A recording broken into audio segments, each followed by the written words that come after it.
అందరికీ praise lord. October 2 ఈరోజు దేవుని వాగ్దానము.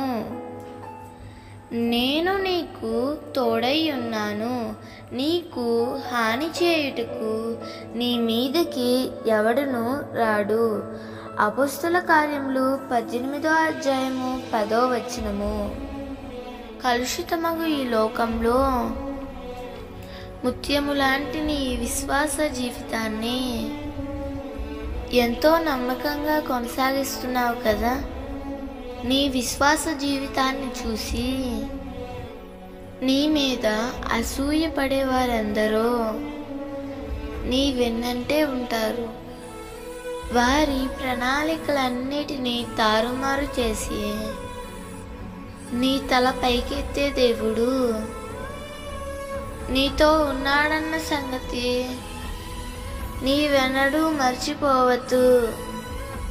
ఆనాడు దేవుడు ఇస్సాకుకు తోడుగా ఉండి శత్రువుల ఎదుటే ఇస్సాకును ఘనంగా ఆశీర్వదించాడు. అతడు క్రమక్రమంగా వర్ధిల్లాడు.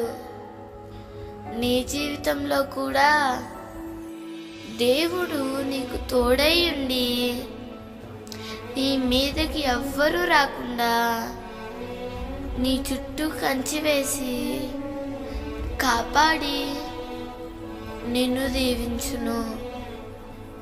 దేవుడు ఈ వాగ్దానము నీ జీవితంలో నిశ్చయముగా నెరవేర్చునుగాక. ఆమేన్.